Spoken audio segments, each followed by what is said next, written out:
Hey folks, be careful with your pronouns. No, not when addressing people, but rather when referring to animals.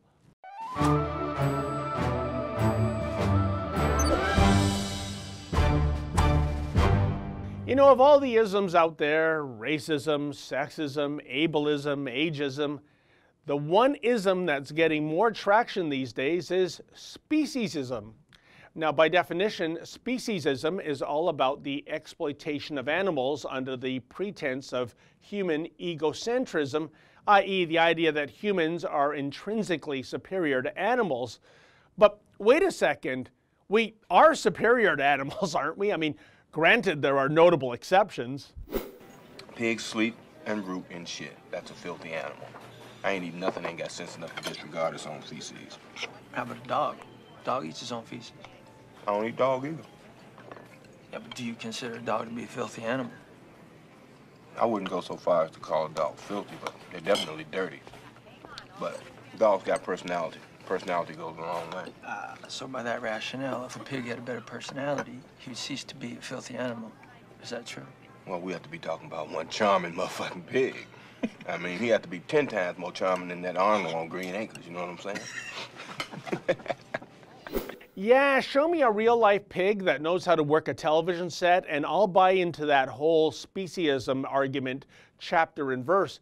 Granted, it goes without saying that no reasonable person would ever choose to carry out unnecessary acts of cruelty against another living creature. Animal husbandry, after all, is all about being respectful toward animals, especially when it comes to the slaughtering process. But because this is 2017, the animal rights movement, like so many other special interest groups, just can't resist taking a sharp left turn into the twilight zone. I speak of a recent lecture at Binghamton University on speciesism delivered by Han Nguyen. Now, Nguyen is with the People for the Ethical Treatment of Animals, PETA, as we know it, and she focused on so-called animal oppression by humans. And as an example of such oppression, Nguyen lamented that so many people referred to an animal using the pronoun it as opposed to he or she.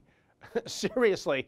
Now, for starters, one must wonder if Nguyen has any idea what sort of minefield she just waded into, given the oh-so-complicated issue of pronouns on campus these days.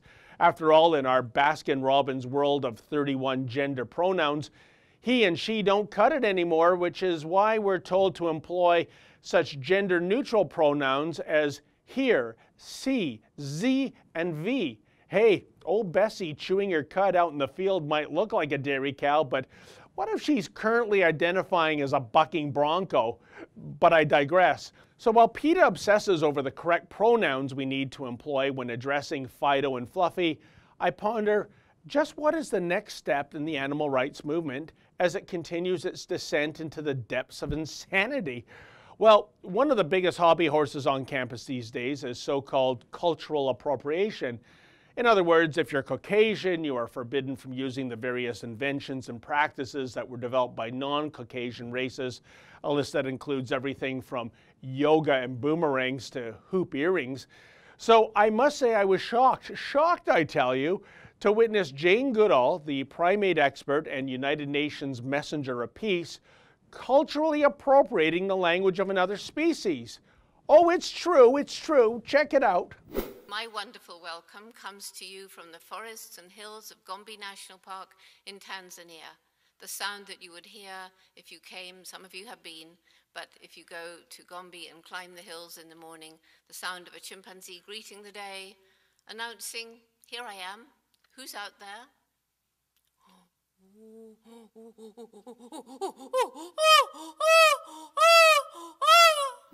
No comment, folks. But I say it's high time we put an end to this appropriation of chimp chatter and primate prattling. Surely appropriating such language amounts to a combination of speciesism and cultural appropriation. We can't have that.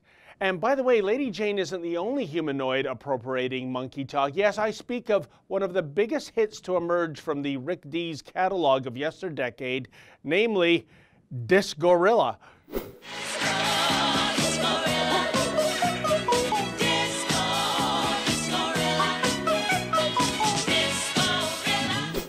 know, when we speak of the titans of rock and roll, we tend to focus on the Beatles, the Rolling Stones, Led Zeppelin. Why, oh why, do we so often forget to mention the musical genius that is Rick Dees? In any event, enough with the species appropriation already. Primate lives matter, after all. For the Rebel.media, I'm David the Menzoid Menzies. Hey folks, we have a new fall lineup. Please visit therebel.media/shows and check it out.